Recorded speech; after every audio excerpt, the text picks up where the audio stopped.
3, 2, 1, and we're live. You're tuning into the Cosmic Children podcast. I'm your host, Kevin, and today I have a fascinating individual in the studio with me.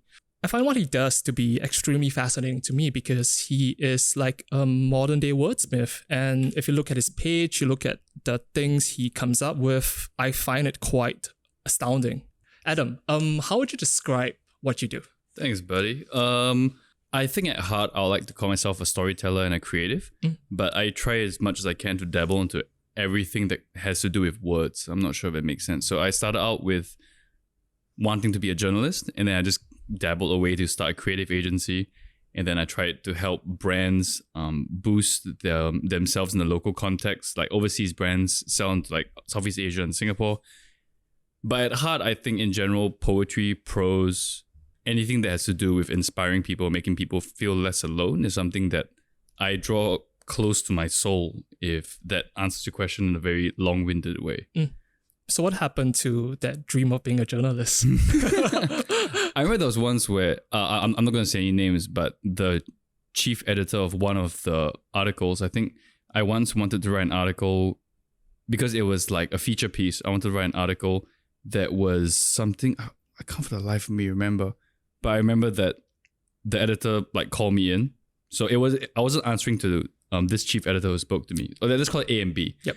I was answering to chief editor A. Chief editor B was there just having a coffee. And chief editor A said to me, no, you're using too flowery language. So he literally took out a pen and was like crossing out things that I wrote. And he said that if you need to say what the sky was, just say the sky was blue. The sky was raining. The sky was whatever. And Chief Editor B in the corner, I could just see him wincing and he was laughing behind his coffee. And Chief Editor A just ended it by saying, okay, but no, overall, good job. Take it easy. And I think he cut my article from 800 words to like 200. Oh, wow. So I was like demoralized. And Chief Editor B told me, I remember word for word, he said, I think journalism for you is a cage. And I don't think you want to be here. I don't think you should be here. And I think you should try something else. And that's when I started the novel encounter, and I kind of just bounced from it. So that was the inception of it? I mean, there were a few things that at play, the things in my personal life and everything, but I didn't want to do things just for the sake of doing it. It's kind of like, okay, I'll ask you, if starting Tell Your Children, right? If you could earn 3 or 4 times as much working at a desk job, and nothing wrong with a desk job, by the way, but you felt completely unfulfilled with what you were doing, as opposed to doing what you do now, where you get to like let your creativity bloom, right? Which would you actually prefer? Because everyone's different. It's a bit of a false choice between the two, but if you were to paint it like that, I would still choose to work with TYC. I think it's more... I think my view on it is a bit more hyper-realistic. I think it's more of the fact that there is no guarantee that you will live tomorrow. So what I would prioritize... Inspiring and dark. Nice. Yeah, so what I would prioritize is just to be... just to do what I want, at least for the day. Yeah. Yeah. Because there is literally no guarantee that tomorrow's like a given to you. So there's no point in, I guess, working in a desk job, whatever that means, to get 4 times as much, because I think that framing of it means that it's a bit dreary. Yeah. Yeah, so I had that similar mindset as well. And when someone in my life passed away, I was thinking, oh my goodness, I don't really want to just sit at a desk anymore. And so that's essentially what led me to where I am today. And I just wanted to do things that actually feel genuine and sincere. Yeah. So you mentioned initially you like poetry and you like prose. So to a layman like myself, what's the difference between the two?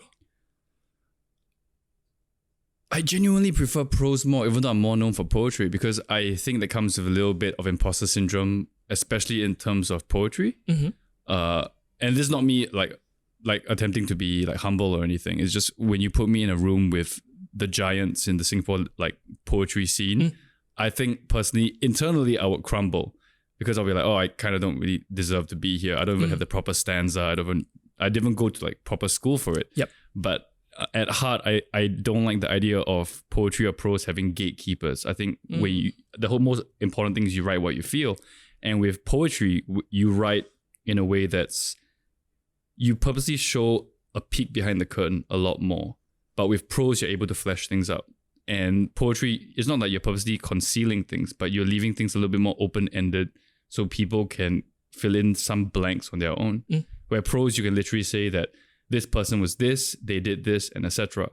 But with with poetry, there's a lot more you can play with. I'm curious to know, do you wish you have gotten that education to study it? Yeah, I do a lot actually. But at the same time, it kind of is the reason why a lot of what I write is so free-flowing. So I was super into hip hop dance at one point of time. Don't laugh. I'm not laughing, I'm chuckling. Yeah. I was into hip hop dance at one point of time. Never took a proper class. I was into piano playing, music composition. Didn't take a proper class as well. And I remember with both of them, the moment I took a proper class for it, it wasn't that the joy died down, but it felt like it was a bit constricted in the way that movement or joy was. And not that I'm saying that going to classes is bad, but for me, I think there's a lot of beauty when you explore things on your own, when you're actually allowed to. Like it's kind of like, when you go into nature reserves and it says don't go off from the track. Yeah. You imagine that internally you're able to literally like, screw it, I'm just gonna run through the field. Yeah. And I think that almost feels the same way. Yep. So with regards to dance and I guess piano, do you notice like a certain creative thread that you have gathered from these past hobbies of yours and now into writing? Do you notice like some similarities as to why you were drawn to dance and why you were drawn to piano? Expression. Okay, so when I was younger, I had a really bad stammer. What's a stammer? Like and so I remember there was once someone was asking what my cousin was doing. I was supposed to say doctor. I was like, he's a doc. And everyone's like, he's a dog. And the whole class started laughing and it was like humiliating, right? And so it got to a point where I started speaking less and less because I was like, oh, like whatever I say, it will end up in brief chunks anyway. Yep. I was kind of like when a song keeps buffering, you don't even want to hear the song anyway. So I started writing and so that was when I was most eloquent in terms of expression. And I think that with dance and music, it's kind of the same thing as well. You don't have to you can actually take your time in terms of the way that you express yourself. And that's what I enjoy the most about it. So in tangential to that, what does expression tangential. Woof. I'm just coming up with words on the fly.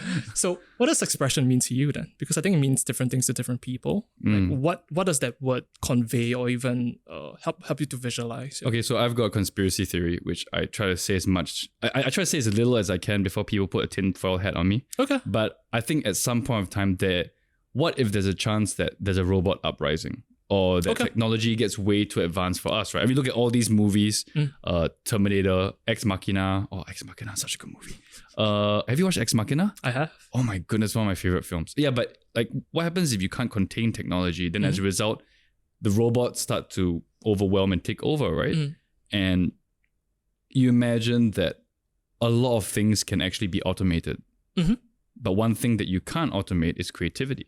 And it's because we represent the human experience. We represent the human existence. So everything that you create, it should be something that you're proud of. I remember that I actually wrote a poetry collection called Finders and Keepers, I think 4 years ago. And when people purchase it and they tell me they like a certain poem, a part of me cringes. So it kind of makes me wonder why, like how some music artists can, like for example, I think the lead singer of Oasis, he kept complaining that he hates the song Wonderwall, which is like almost everyone's favorite Oasis song. Yep. But he said he's so sick of it because he wrote it so long ago and whatnot. Yep. And for me, a lot of the poems that I've written, I keep going in my head, oh, I really wish that this wasn't there. I wish I wrote something better. I wish that. And so I was rushing my editor and I said, I want to publish something new. And my older sister, who's also one of my confidants, she told me that you shouldn't publish things just for the sake of publishing it, because everything that you put out in the universe should be something that you're proud of. It should be something that represents a certain point of time. And that's the whole thing about creativity, is where you come up, you showcase to the world, or you present something that only you can do, only you deserve to put out there. So it's very easy if you use a cookie cutter who's that writer? Oh my goodness. I don't want to badmouth another writer, but okay, the Nicholas Sparks or the Mitch Albums of the world, right? Yep. Very famous, very popular, but there is a sequence to the way they write. There is. It's okay. There's a reason why A Fault in Our Stars by John Green. Mm-hmm. There's a reason why after that book came out, so many book copycats came out about two sick kids. One has cancer. One is like a bad boy, rebel cancer kid. Yep. And then the other girl is a very, very sharp, very quick-witted, but very cynical. And then they fall in love. Guess what happens? One of them has to die. All these kind of things, right? It's very easy to come up with that kind of cookie-cutter storyline. But if you create something that only you can create from your own personal experience, I think that's where the beauty comes in. If you were to hypothesize, why do authors do that? Yeah. Is it just for commercial pursuit and success? Or, I think so I don't know if you noticed, but in movies, usually when one thing comes out and it's a success, something else comes out. I think you can come with a billion examples. No Strings Attached, that film came out about like a couple hooking up and then they fall in love. Mm-hmm. Then what was the other one? No Strings Attached, Friends with Benefits. Then if you look at there was once like an apocalypse movie, straight away another studio apocalypse movie. It just keeps happening like that. It's because I think these big studios say, oh, that's a success. Okay, so we must duplicate it. We must replicate it. Yep. But what if something that you've experienced can't be replicated? And what if something that you've done is something that no one else deserves to say? Mm-hmm. And that's the whole point about why we should be doing this. And I think that maybe to some extent, the big studios do control a large point about what we do. What do you mean by that? Like, okay, so if I wanted... Okay, so I was talking to someone who got published in America, and I was saying, I actually want to get published in there too. And she said that you need to get rid of a lot of control by doing so. That sounds really troubling. Yeah. Okay, so example, do you have a dream project? For example, like a clothing line or something? No, actually. Okay, let's say, for example, Tell Your Children comes out with like a clothing line and Nike says to you, let's do a collaboration. And then you want to do something. And Nike goes, okay, that drawing, I think you should change it. It looks a bit too kiddie-ish. I want to make it that. Oh, the colors aren't so good. Yep. I want the line work. And also our logo has to be like 5 times bigger than yours. Yep. You can't sell it to some certain stores. So it's a list of disclaimers. Yeah, and after a while you go like, oh, is this really my work? And I think that's the issue that I have with this whole scenario with like creatives versus commerce. And did I answer your question? No. I'm sorry. What was your question again? I forgot as well. Oh goodness, I'm so sorry. I think I just went on a tangent about creativity. You went on 3 tangents. So to go back to the point that I was curious about, do you think with regards to how AI is progressing, artificial intelligence, general intelligence and stuff of that nature, do you think creativity is the final frontier that they have to, I guess, automate? Do you think it's possible? Personally, yeah. I have a friend who's super into AI tech, NFTs, all these kind of things. And he showed me that there's a company that created where you can make Eminem create a rap song for you because they've taken all his words and they can automate a sequence of... I mean, that's ridiculous for me. It is ridiculous. Which I still don't think that no matter how advanced AI can get, it can't take over our human experience. Or maybe I'm just a bit too optimistic about that. Do you think that is do you think that's a conclusion based out of fear, or because if that is possible, it kind of makes you wonder, are we going to be obsolete then? Because if they are that much stronger, more capable, and if they're able to mimic the way, let's say, our brain function and our brain, how we path out certain conclusions, I mean, what do we have to offer? The soul? Damn, man. That's so intangible as it is. It came out so dark. I love it. So, I'm curious to know. I don't have a question. I don't have an answer to that. I don't think anybody has any conclusive answers to that. I think that's the beauty of such big questions. Like no one individual, no one node will have a question or will have an answer to that. Yeah, absolutely. Yeah. And I think if you have an answer to that, you won't be sitting here right now. You'll be either trying to push this new frontier, or you'll be trying to prevent it. Yeah, absolutely. Yeah. I don't speak out of fear. I think I speak more of like optimism about what we carry inside us. What do you mean by that? Like, I think that if you Dramatic pause. No, I think that if you look at almost any individual and you're able to sit down and talk to them, there will be something they can teach you or something that they can help you understand on a further trajectory. And I think that as a result, there's so many worlds and songs and symphonies and paintings inside every one of us, right? That it'd be impossible to distill to an algorithm. I just still don't think that's humanly possible. No, not humanly possible. AI-ly possible. Yeah. I believe that's what they said about chess. Oh, yeah. I believe they said almost exactly the same thing, but that shocked everybody because nobody believed that the complexity of the human mind and how one just comes up with certain moves and even like the feeling of the match and to play it a certain way. I believe they say the same thing about chess. Oh. So who knows, really? That's awesome. It is quite interesting if you take a look at the AlphaGo. I think how they like, I think there's this whole documentary on YouTube where they created AlphaGo to play chess or to play Go with the top players, and you look at the speed at which it has gone from, I think, just a regular bot all the way up to the end, actually beating the champions. I think everybody was flabbergasted. I think that was back in the 90s or something. Yeah. So that's just a little dose of, I think, existential nihilism for everybody tuning in. So I'm curious to know, what did writing, and I guess literature in general, what did it mean to you? And has that definition changed across the years? Oh, it means everything to me. I think I've been asked this a few times where they said that, like, aside from writing, what do you like to do? And I think right then I almost had like an existential crisis. I'm like, oh my God, I don't know what else I enjoy to do. Because almost everything I enjoy has to do with reading or writing. Okay. Almost everything. Like conversation like this, right? Sitting in a cafe, reading or writing. And actually sometimes overhearing conversation. It got to a point, I think at one point in time, I could not sleep without listening to a podcast. Interesting. You know how people listen to white noise or like yep, or rain or whatever. Rain, yeah. Oh, I love rain. Yeah. Or storm. Yep. Or like ocean waves. I need a podcast in the background. Why is that? I don't know. I think I'll be listening to you and Kishan's podcast tonight to allow you to sleep. Shout out Kishan. How are you, buddy? So I just love the sound of conversation. Maybe it's a part of my own anxiety. Okay. But I think in general, like the sounds of engagement and words just soothes me. Because I think that one thing I always try to champion is that people always say that talk is cheap. But I think that's bullshit, because I think that genuine words can actually save people. And it can actually like kill people too. Yep. So we got to be careful with this weapon. And as a result, it's always been very calming to me. I said that I had a stutter when I was younger, right? So I was always the kid in the back of the class reading comics and like reading books because that was my escape. And I was able to like run away from everything outside into it. And so my relationship with literature and writing has always been kind of a safe haven in a way.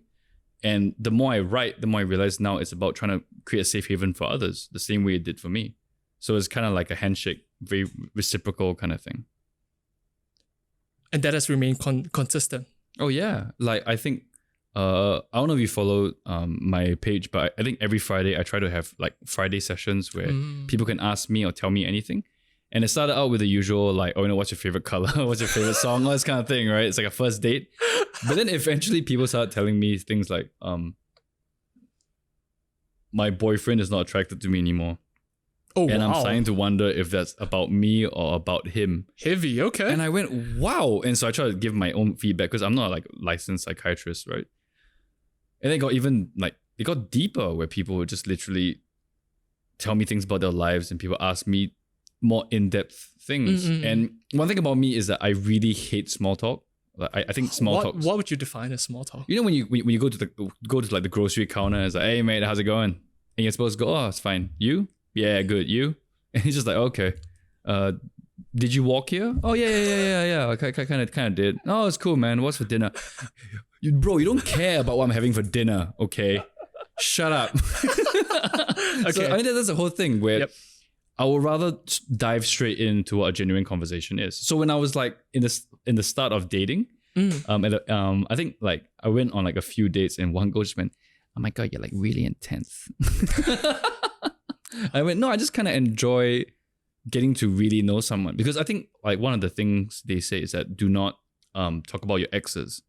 I might have heard of that. Yeah, before. don't talk about your exes. Don't talk about your family. Always keep it lighthearted. Yeah. Screw that. I want to know. Because a lot of your biggest events in your life happen with the people that you shared your heart with. Mm-hmm. And so, yeah, I want to know about your ex. I want to know about what makes you tick. I really don't care like what you had for lunch. I don't think many people should. Yeah. I'm curious to know what has influenced your philosophy of life or your outlook and framework when looking at life in general. Is it a piece of media? Is it a piece of fiction? Is it a book? Is it a mentor? Yeah. Dramatic pause. I'm going to have a lot of those today. Yeah. Am I laughing far away from the mic? It's fine. That's good. Yeah. Damn. That's a great question. I don't think you can pinpoint it, right? Because if you pinpoint it, you minimize it. And then if you minimize it, then you define it. And I don't really want to define it. I think it depends how one would chart out their own journey in their minds. There could be one very significant point in time where before and after you can kind of see the switch in framework just because of something. It really could be anything because how we perceive the world is different from each other. Yeah. Yeah. We could look at the same sentence, but you could feel something and I could feel nothing. Yeah. That's exactly what I love that because one thing I realize about when I write my 3-word poems is that someone can literally pick the word happy, right? But one person's definition of happy could be about time with your kid. Another person's happy can be a time spent by themselves. Yep. And just because your happiness doesn't like mine doesn't mean that it doesn't exist. It exists to you and that's what's most important. Exactly. And so for me, I really can't define it. I think it just really stemmed from me wanting to connect. And I kind of realized that because I was a very socially awkward kid. And I was one of those kids that couldn't look people in the eye. So like, okay, literally like what we're doing right now, right? I'll be looking at your nose. That's a trick. Yeah. Like the bridge in the nose or like your forehead. So it looks like I'm just like doing this. Yep. So I said doing this in the podcast. So I mimicked looking above his forehead. Yeah. And so it was just it's a very strange point in my life where I just felt like I could not connect with anyone or like I was incapable of it. And I realized that, no, that's actually not true because as long as you are true to what you are, you will find people in the same like hiding places. Not everyone like is fully capable of having a full-on conversation with a stranger. You kind of have to grow into it and believe in that intimacy that it can bloom into something. So on that front, what has helped you find out who you are then? Because I think it's one of those eternal questions. Yeah. That I guess it's not like an outward thing, but it's more like an inward. People keep asking themselves, is this what I want? How do I know this is what I want? How do I know I'm on the right path? So I'm just curious to know what has helped you because you mentioned that you used to be socially awkward, but right now you are like an entrepreneur. You're a writer, you're a poet, you're all these things. So what happened between the gap? Did you just wake up one day and realize, oh, maybe I just want to do this? Yeah. Yeah, I just realized how awesome I can be. Well, that was very Barney Stinson. What closed the gap? Was it a series of small things that you just tried to do more uncomfortable things? And as you progress? Yeah. Yeah. Okay, cool. Okay, so when I started Novel Encounter, it literally was just my way of trying to learn how to be an entrepreneur.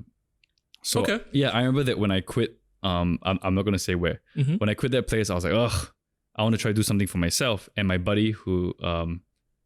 Can I shout him out? Of course. Yeah, Jonathan Shen from the Golden Duck. Like he does these salted egg yolk chips. Ooh. Yeah, so he kind of started way before me, and he was telling me, he's like, oh, honestly speaking, if you want to just dabble in it, do something that you love. And I said, oh, maybe I'll try books. He goes, okay, cool. You're gonna write something? I'm like, nah, I don't deserve to be out there. I kind of want to just sell books, wrap them up, put a clue on the front, and then sell like that.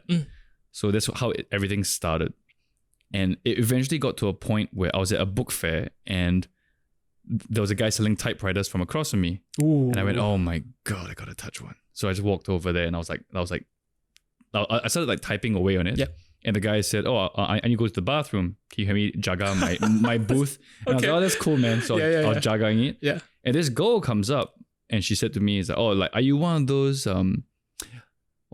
poets that like can write a poem on the spot?" And I went, "Yeah, sure, let's go." So she gave me like a word. What was that movie? Everyone keeps telling me to watch it. Avengers? No. I don't know. No, is this movie about a guy and a girl who meet like and they have a conversation all night? I think it's. Oh, it's gonna kill me. I think you're describing a lot of movies. After sunset. Okay. Before sunrise, something like that. But I didn't know it back then. Yep. So many people have told me to watch it, by the way. And so she said, "Oh, I saw this movie that the guy came like they write a poem with one word." And then me as a joke, I said, "You know what? I'll give you a discount. I'll give you 3 words." Okay. So I wrote a poem on the spot, and I genuinely enjoyed that. So I bought the typewriter on the spot, and I started to sell it on Novel Encounter, which was poetry. But for the longest time, I didn't dare to write written by Adam Tai. I wrote written from the Novel Encounter team. Where it's just interesting. me. Because I was thinking that, like, who the hell cares who I am? If you view it as like a cool, magical corporation that's writing you a poem, you'll like it a lot more. But after a while, I realized that people prefer a more human touch. That's the reason why people buy from local rather than overseas, right? Because you know that there's someone here, someone personal that's actually creating these things for you, with you. And it took me 3 years before I dared to put written by Adam Tai on it. Did it feel amazing, or what did it feel like? It felt terrifying. Okay. Because as a result, when you put like what my sister told me, when you put your name on something, it is something you should be proud of. You have to be proud of what you put out there in the world. Yep. And you must be okay with it being ridiculed. You must be okay with it being dismissed. But it is yours. And so I think that was the switch when I finally said, you know what, screw it. I'm just going to write written by Adam Tai. And it was very minimal. I don't think many people realized it, but it felt monumental to change from a blank corporation into myself. Yep. Yeah. Did it feel personal? Like each one of these poems going out, it's like a piece of you? Yeah. So it goes from, actually you hit a nail on the head where it stops being, you stop being able to hide behind something, and it really is, no, this is something I'm writing for you. And if it felt a lot more personal, it felt like a conspiracy. Everything's a conspiracy for you. I'm beginning to sense a pattern here. Yeah. No, it feels almost like, it feels less like, okay, give us your name, we will write something for you. Now it's more like, hi, I'm Adam. Like, tell me about yourself. Why did you pick these 3 words? Okay, interesting. All right, you know what? This will be fun. Let me write something for you. The tone shifts a little bit when you use your name as opposed to a corporation, I think. Definitely. Yeah. It's a bit of more, I guess the word is investment, but it's just like you have a stake in it. Yeah, absolutely. So I'm curious to know, why do you think that these are so popular? Because I think it's a very interesting way, as let's say someone like me who doesn't write. I'm a total layman, but I found what you're doing to be super interesting. So I'm curious to know, man. When you're writing, when you're on the spot, when someone gives you the word, what are you thinking? Like how do you conceive, and what's your process like? Yeah. Thinking, damn, I love my job. Okay, what's the next step? Yeah. I'm like, yeah.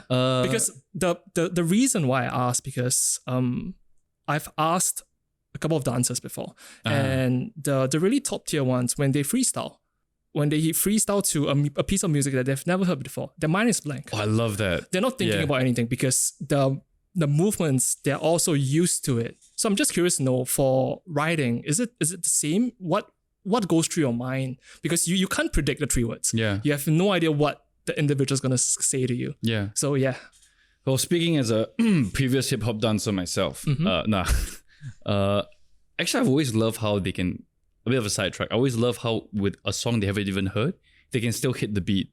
Yeah. Which is super impressive. I think it takes a lot more than what the average person would know. Yeah. Because one of the 10, so if you play RPG games, you always have the main class and you have the side class. One of the side classes for, let's say, a dancer, like any form of like hip hop or modern, is music production. When if you go into music production, you will kind of listen to, I think they call it the stems, and you have the bass line, you have the electric guitar, and you have the rhythm, and there are certain musical principles that carry based on genre. So if you hear something, you can hear the beat, the rhythm, the bass line, and then you can innovate from there. Yeah. So because usually people, when beginner dancers, when they do it, they are taking the song as it is.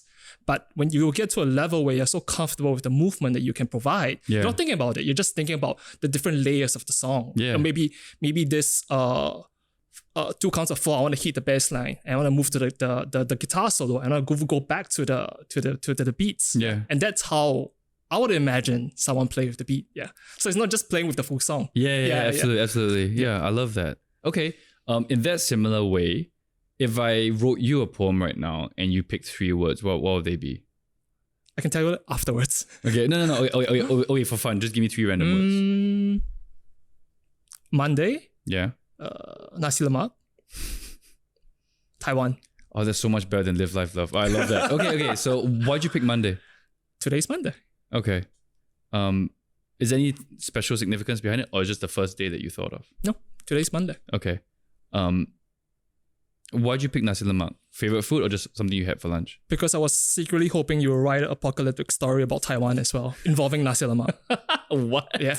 Where did that come from? I don't know. Okay. So, in my head, right off the bat, I really love the word Monday. And the way that you said it, like, oh, today's Monday. It was very matter of fact. Mm-hmm. And so I kind of like when I will try to create something that adds in the apocalyptic nature of it, where it seems like everything's in chaos, but you are still centered. And then it will probably end with like the start with like, it felt like every other day, and the ending is like, but today is just Monday or something like that. So my thought process is more about how does the whole story fit? And I usually think of the ending because I always think the ending is the most fun to do, where everything makes sense. Is that a normal way of conceiving things? Like the ending is like the best part for you? I don't know actually. Okay. I think for some people it's different. Some people like to think of the beginning because they need the beginning to set up the whole tone of the thing. But for me, I always think that because the ending is the last thing that you read. Yep. And so I think of the ending first, and then the start must allude to it. And then the middle is just a way of building up. So yeah, for me, like I always have the most fun thinking of endings. So that's why when someone comes and gives me 3 words, the first thing I think of is, okay, how can these 3 get married? 3 words, sorry, not 3 people.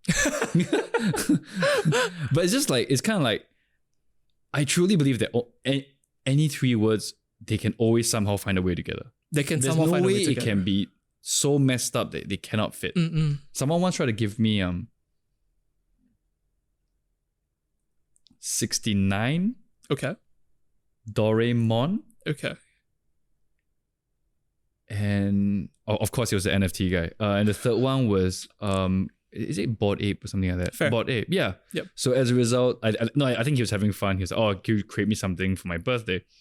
And that actually makes it more fun when you're able to try and take these 3 things, because they all are part of your personality, right? So it's less important what the words are. It's more important about what it will make you feel. And as long as it connects with who you are, then that's where the fun is. But the idea of conveying feelings, it's a bit of a crapshoot, isn't it? You can't really predict how someone might feel based on Yeah. So that's why I usually try to ask for the 3 words first, right? And okay, so there's some times where they literally just give me, oh, live, life, love. Okay, cool. Yep. I refuse to write a copy and paste poem. Like I refuse to. So I'll be like, okay, can you tell me a little bit more about yourself? And they go, don't want. Okay. Can you tell me what's your favorite movie? Don't have. Okay. It could be anywhere in the world tonight. Where would you go? I don't know. Okay, fine. Then you just keep trying to poke. You keep trying to poke because I think it's just them feeling nervous. It's not. It's not that they lack personality, because everyone has personality. But you just need to find out something that makes them tick. And then when you do, you can almost immediately see, like. So do you know one of the most awesome things when you talk to a person, and then they suddenly go, "Oh, dude, me too. Have you been to?" And then the conversation flows, and then suddenly you both like are on rhythm. Yep. You match in cadence, and I think that's what I'm always looking for. And as long as I can find your cadence, the poem is the easy part. It sounds as though you're not just writing poems, but you're just engaging with people, random people. Yeah. I mean, that's the whole point of it. Like, I remember there was once I saw this. I really don't want to badmouth another creative. There was this other person where they literally refuse to let you talk to them, and they would create something for you on the spot. And I remember my friend wanted to go over, and that person put the hand out, and then they lowered it to only their finger was out, and they wagged their finger. Okay. And my friend went, okay. And we just stood there at like at a distance. Yeah. Like 2 arms reach from them. And then they did that thing and then gave it to us. It just felt so impersonal. And I was like, then why are you doing this? If the whole act of creativity is to actually create something that is sincere, then wouldn't you enjoy engaging with someone who you're making it for? That's what I've always wondered. So that's why the whole point of this isn't just to write a poem, is to actually engage, create something together. That's certainly a very interesting way of framing creativity, that it's more isolated and it's not as personable as is what you mentioned. So of all the poems I've written on the spot, engaging with people, talking to them, what do you find most fascinating about people? There's a very universal yet unique and personal way that everyone experiences things. It's kind of like if you look at a giant photograph of people walking in the street, we're all in the same place, but one person might be rushing off to go somewhere. One person might be slowly walking towards the smoking corner. One person might be thinking about what to eat for lunch. But we are all in the same space together. And although we are very similar in a lot of ways, everyone's rushing to watch the new Avengers movie, right? But one person might be a huge fan from when they were a kid. Another person might just think Chris Evans is really hot, right? We are all doing something together, but at the same time, we all have very intricate. I'm gesturing with my hands so much right now. I'm like gesticulating. And I think that everyone just, it's such a beautiful way that everyone is so similar yet so different at the same time. And that's what I enjoy the most about poetry. It's kind of like I could have written it for someone, but then I noticed that their friend reposted it. And I remember that someone, I was writing something for someone, and then this girl read it, and her friend like quickly said, "Oh, can you just write the same thing for me?" And I went, "No, but that's for her." And she goes, "No, it really spoke to me. Like it should, like I want the exact same thing." And I was like, that kind of, I mean, I was very like happy that she enjoyed it, but it should, in my head, that poem was just for her. Yes. Yeah. And I can write something else for you, but she wanted the same thing. And that kind of shows that, actually, despite how different we are, as long as we can relate on the same level, it's kind of something beautiful, no? Yeah. I'm curious to know, what are words to you? Because it feels like a very relevant question to ask a writer. Yeah. Are they bricks to form like this house, and the house being a piece of fiction? Yeah. Yeah. So what are words to you? Ways to get closer. What do you mean by that? I remember there was once I heard so I have a buddy who's actually very eloquent, and so he was talking to his girlfriend, and she was I think jokingly, playfully flirting with this guy, and they were arguing about him saying that you're leading the guy on just for the sake of it, and she's like, "No, I'm just like flirting, it's normal." And then halfway through, he just goes, "You know what? I refuse to let my insecurity create distance."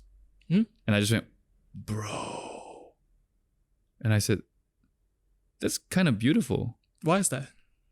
Because insecurity creates distance, and truth like creates closeness.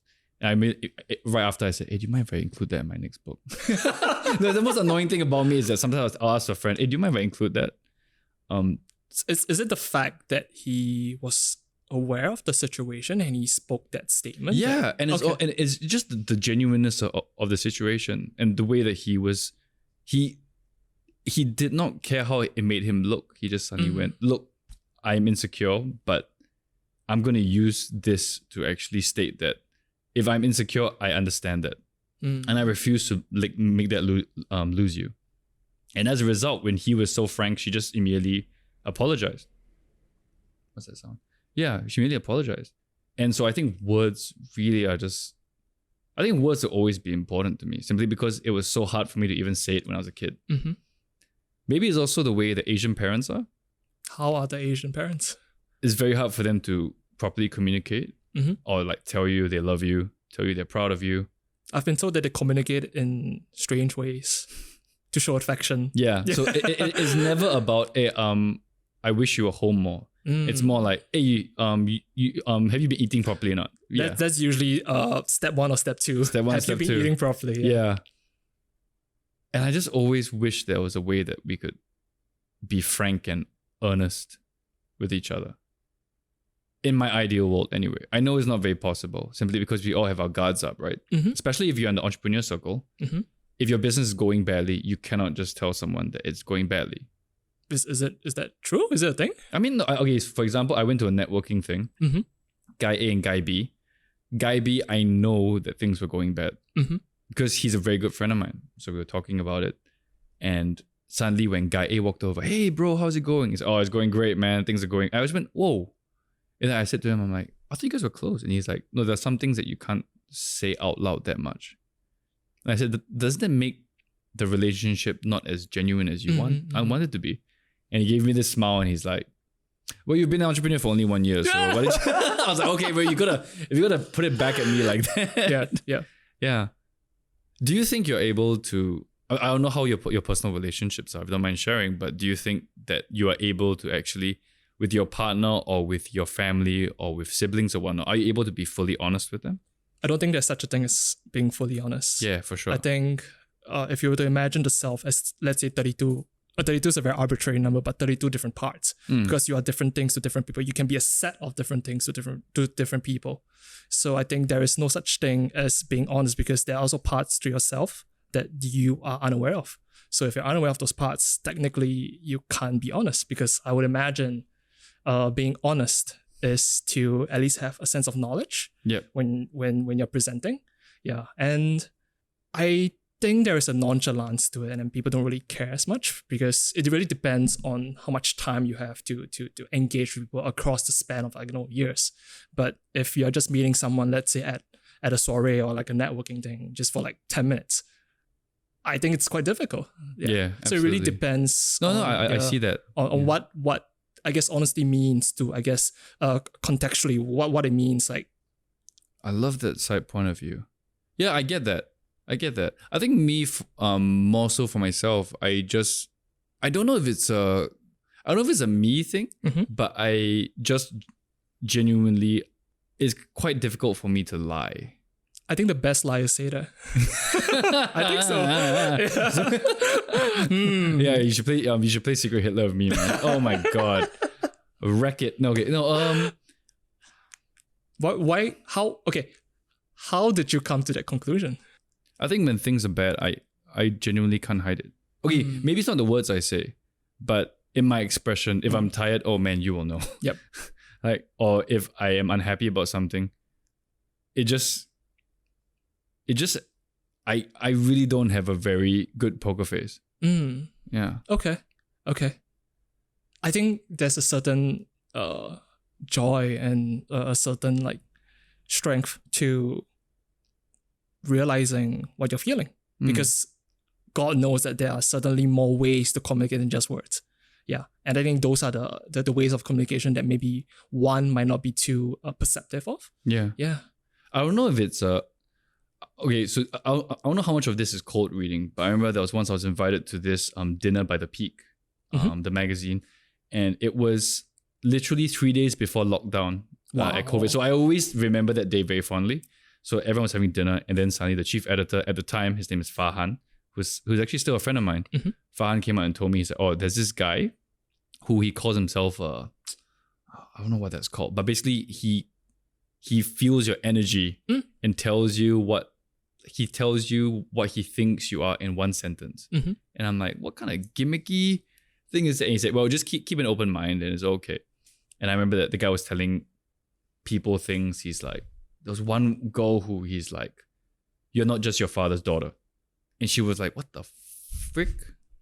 Or someone was just like, what do you say?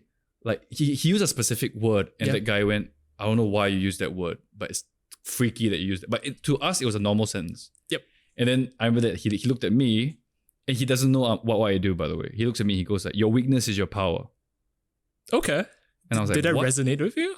Not really, but I remember like afterwards I said like, what did you mean by that? And he said that I have a feeling that you are like, you're a creative in some way. Mm-hmm. In some way. I'm like, well, thanks, bro. And he said, I think you're creative in some way, and I think that you sometimes feel embarrassed about what you're showing, but you shouldn't hide it because your weakness is your power. Mm-hmm. And I almost got converted because I'm like, actually, he could have just said that, cold reading, hot reading, cold reading. Maybe he like Googled or something. Yeah.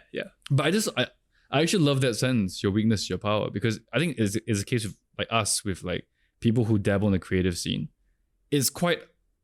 People assume that it's easy to actually be a creative because you're not like something up there as like maybe an investment banker or whatnot, where you deal with a lot of stressful situations. But I think creatives actually deal with a lot of stressful situations, especially in terms of the fear of being seen at the same time of the fear of not being seen. Mm-hmm. I think creatives have a different set of problems. Yeah. Let's say compared to any other job, they each have their own sets of problems and their own sets of challenges. And I do understand the point of view that it's easier to assume that it's an easy job, because as with anything, once you delve deeper, or you delve beyond the surface, you find out that things are usually not as quote unquote easy as they seem. Yeah. Case in point, you go to the kopitiam, you order like fishball noodles. Yeah.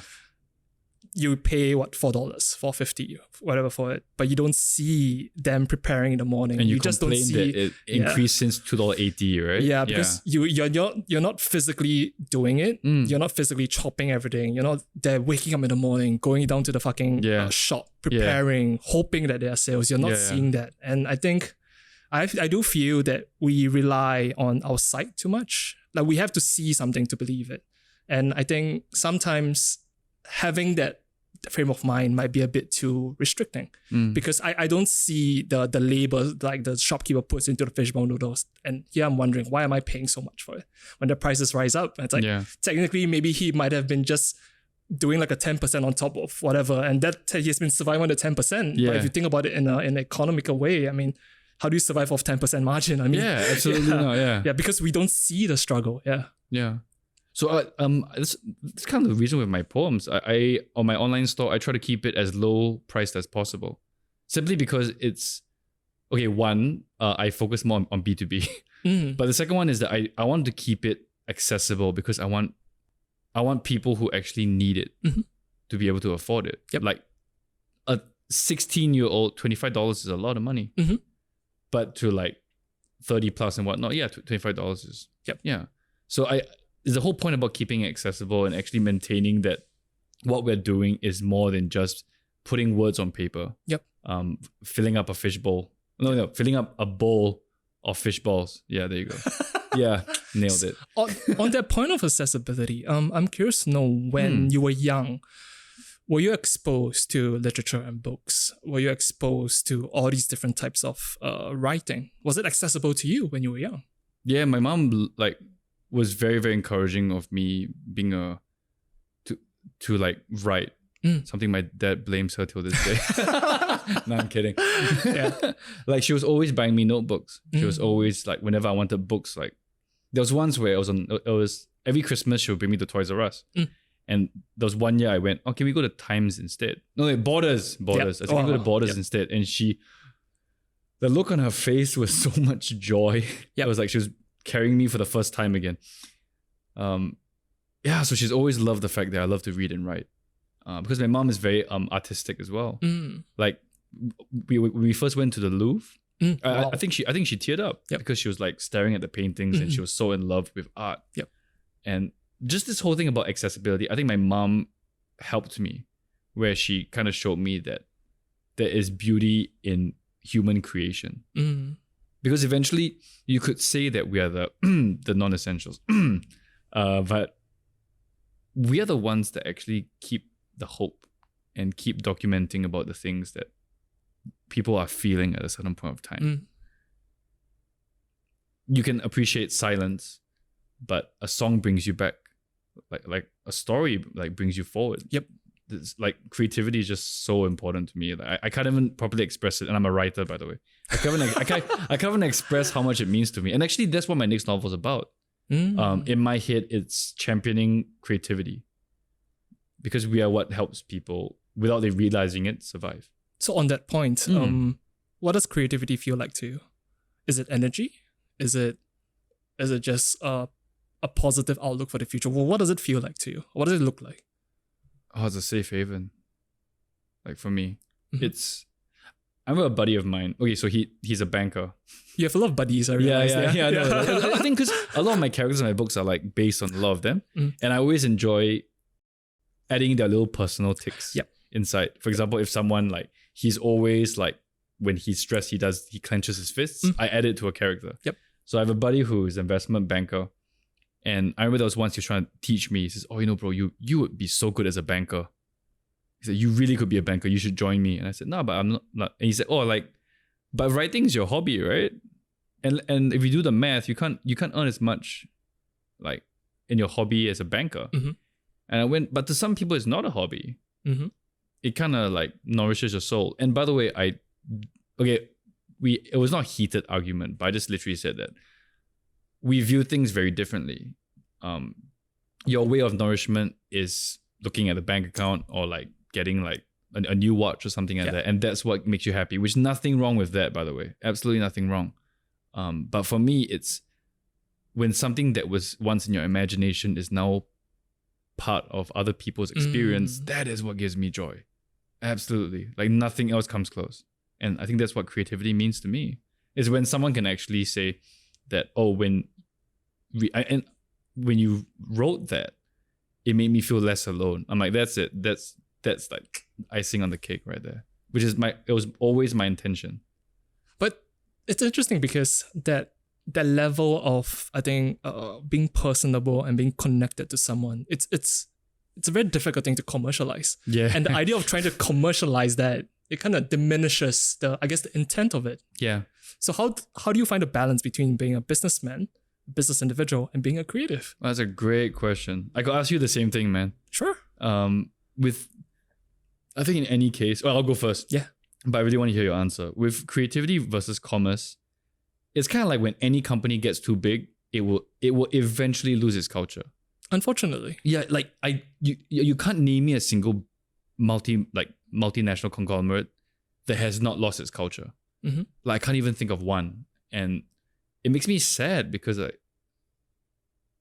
that's why I've always said that Novel Encounter would never be a multi-billion-dollar company. Okay. Because that's not where my intention lies. I'm actually very happy if I keep maintaining this trajectory of what I'm earning. I am ecstatic, but I never need. So if it gets to a point, okay, so I have a few friends who give me this idea. Someone said, "Bro, you know what you should do? You should hire a bunch of like 10 people who typewrite, and then just like plant them all across Singapore, and then you'll be the Novel Encounters." Bro, I might. Were you all drunk when you were having this conversation? Yeah, he's smoking a blunt. I don't know. Bro, steady, bro. I mean, it is very enterprising. Yeah, it is. He's like, what? One typewriter, how much? Set, right? Then one person buy $25, right? Wow, bro, you steady, sure. I was like, okay. I like the math that your friend is doing. Yeah. No, honestly, really smart guys and really genuinely good people. Yeah. But it just never was what I wanted to do. Interesting. Yeah, I like how personal the Novel Encounter is. When you DM me, you know it's me, right? Friday chats, it's me. Live events, it's me. And I know that some people would probably scoff and say that, bro, scalability, bro. Yeah. You can't scale, bro. Yeah.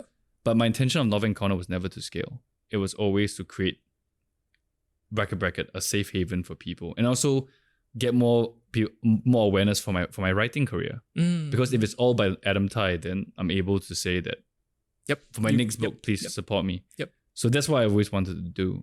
And that's why I don't think, fingers crossed, knocking wood, I'll lose my culture. How about you? Balancing business and creativity? Yeah. I'm going to take a dramatic sip of water. I feel like sometimes they're one and the same. I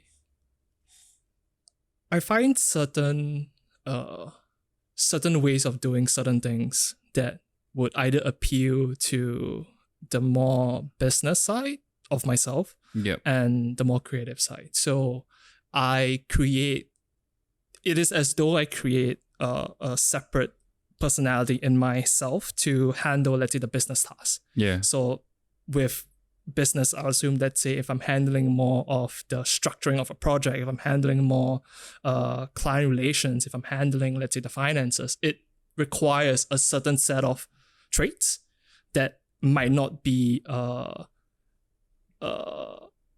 that might come into conflict, let's say, if I was trying to be a creative. Yeah. Because certain roles take certain traits to and a certain type of personality to push through. So I think my answer to how do I balance, I just compartmentalize and I invent a different individual just to handle it. So let's say if Well, you sound like Split. maybe. So let's say if I'm handling a more creative project, creative meaning it's more or less like an open brief. The elements are I get to choose what elements to put in, be it, let's say, like an animation, be it like an installation. I get to choose it. So I allow myself the space to be a bit more creative. I tell, let's say, my other guys in TYC, say, can you handle X? Can you handle the like more rigors of it? Because I think I can balance both. I can merge both together, but I think the fun is having it be more polarized. So I guess back to your question about being honest with yourself is this way of working kind of works for me right now. Yeah. Has there ever been a point where it felt that there was cognitive dissonance in between your business brain? Your business personality and your creative personality? And can you think of an example where that happened? I can't think of an example, but there's definitely a sense of I guess divide. Yeah. But I think it's ultimately all within myself. So if we were to think of it on like a sliding scale, maybe one side is more rational. Everything has to follow like a certain template. Everything has a certain tone. But let's say the more creative one, it's a bit more open. And maybe the middle is where the two personalities come and try to get some shit done, because there's certain qualities that, let's say, one would ascribe to being a creative. You are naturally more open. You want to do the best, quote unquote best. You want to be perfect, but that would usually. So what I realized recently, it's like you mentioned like something about that. The guy mentioning to you like your weakness is your strength or something to that effect. Yeah. But what is also important to know that every strength is a weakness if you don't wield it properly. So the strengths of being a creative, like, oh, you have all these ideas, you're constantly bouncing from idea to idea, that is a weakness because you're not tying down. So how I rationalize, how I see it in myself is if I have a project, if I'm pushing out a certain project, I try to imagine it's like a boardroom meeting, and one side is presenting, the other side is presenting, and they just agree to work together because ultimately it's about getting the project done. Yeah. No one side should have too much, because if it's off balance, then nothing gets done. And you become, let's say, if you're too much of a business individual, things get pretty boring. Yeah, you can't. Like you can, but things get boring. Yeah. Yeah, because it is very predictable. You're looking for, you're almost pigeonholing yourself and you're looking at different metrics where, let's say, someone who is a bit more inclined, more open, and they're able to see it. Yeah. So I don't think there's one way to approach anything. I think it's important to have a myriad of different ways and different frameworks just to look at different things. I love that answer, man. So going back to you, I'm curious to know, do you have favorite words? I get this a lot. Yeah, I'm curious. I always ask people always ask me, oh, what's your favorite word? And it really changes every day. Okay. Oh, well, not every day. It changes from time to time.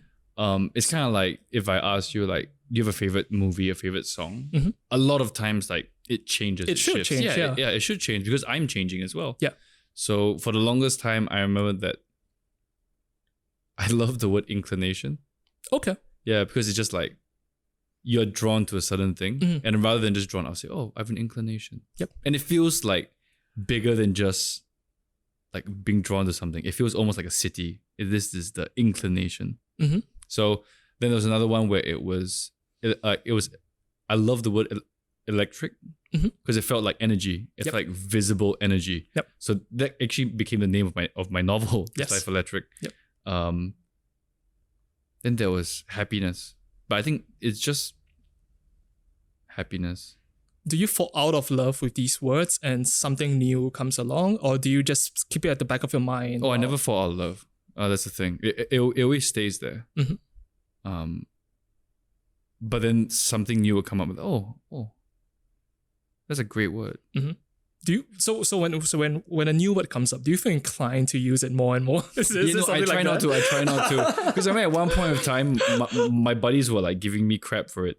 Where he's like, bro, if I say inclination one more freaking time, I'm gonna stab your eyes. So I remember that recently, I had a photo that was taken by a friend, and then my friends were just teasing me below in the comment section. I was inclined to take this photo.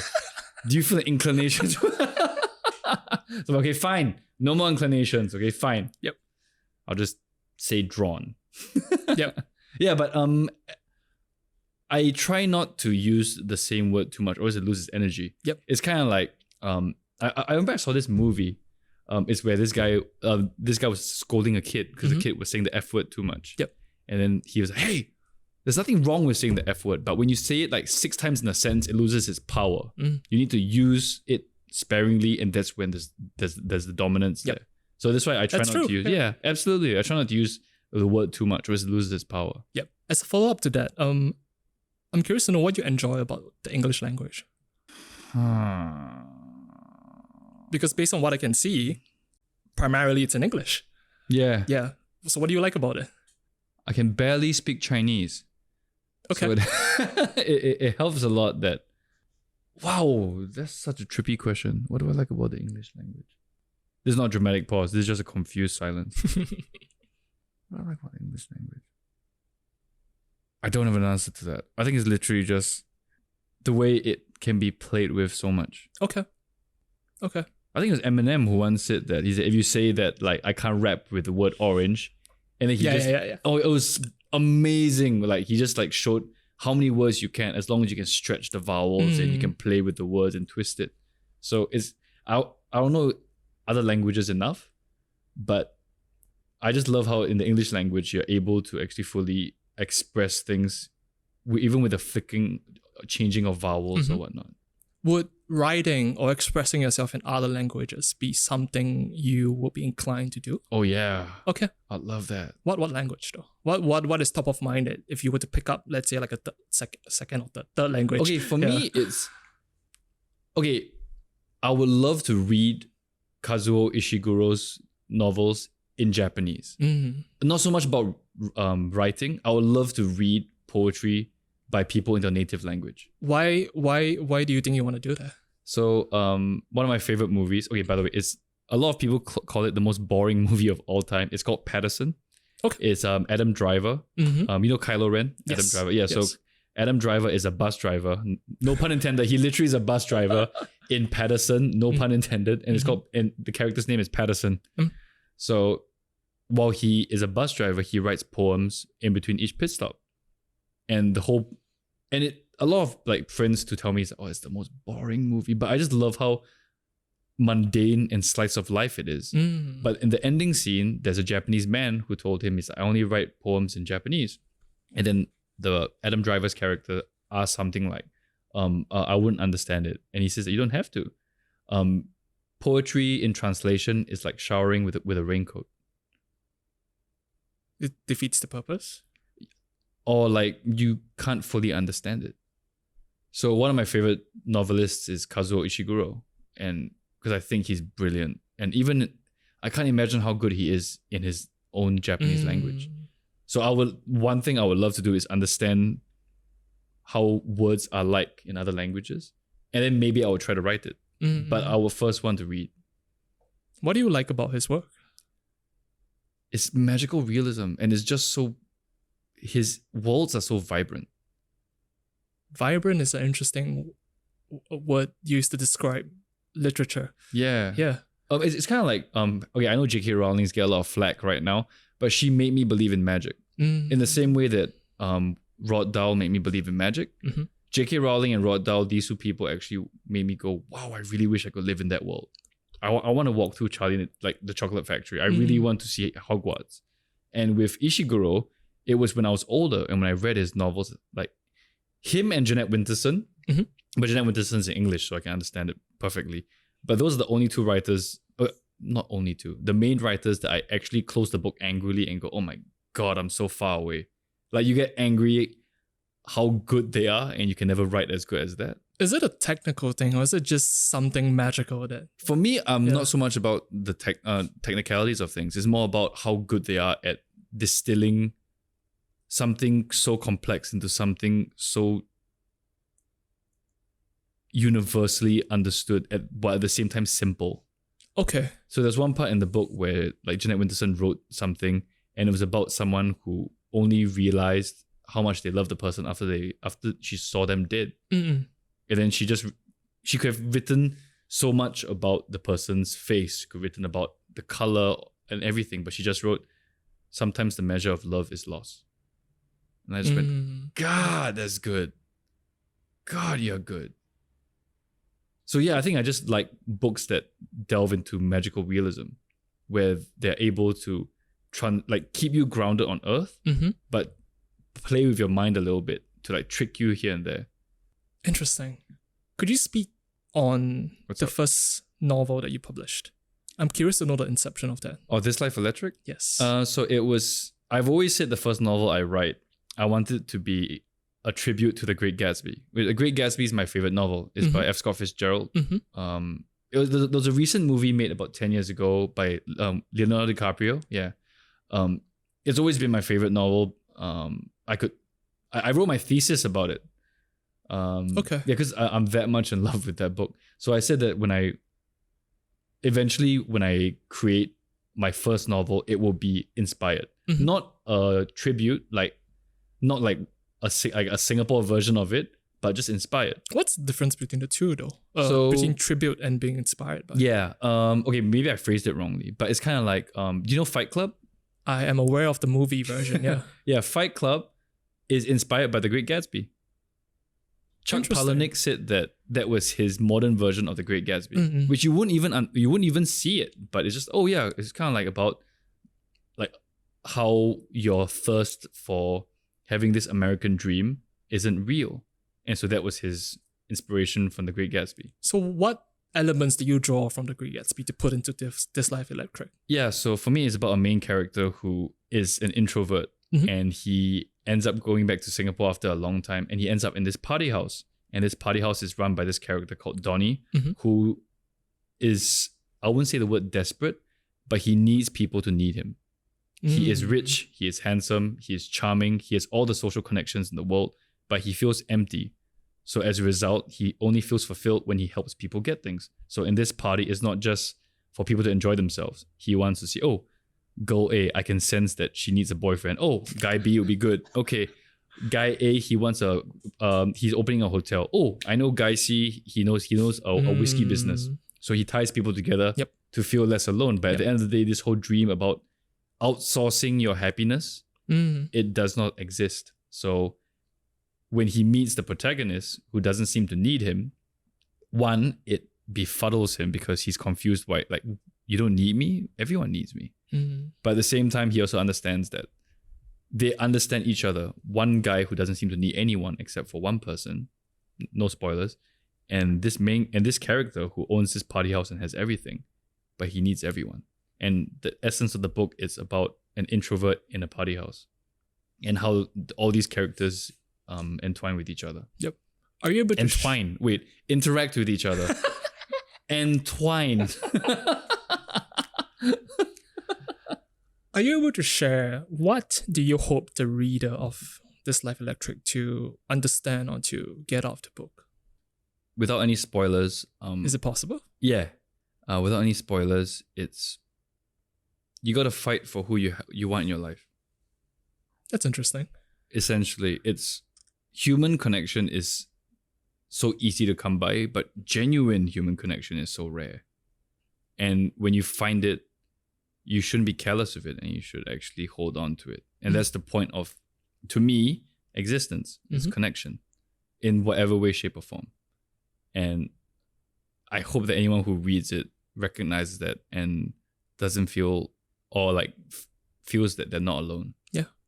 Was the novel a big milestone for you? Because you mentioned everything is self-taught. You just did everything yourself. Oh, it was my dream.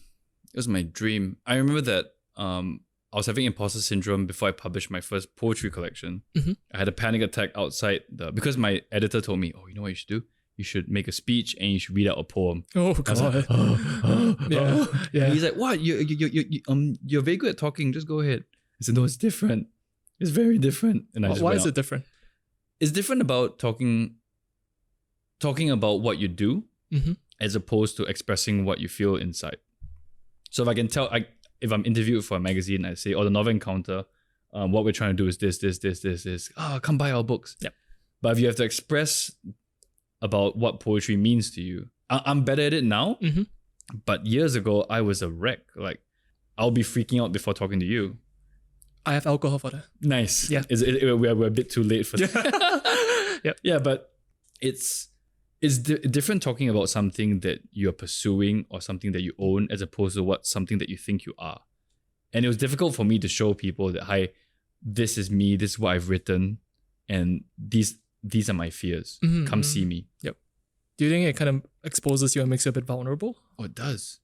It really does. That's why for the longest time I wrote written by the Novel Encounter team, not written by Adam Tai. Yep. And so when my first novel got published, I went, okay, well, this is it.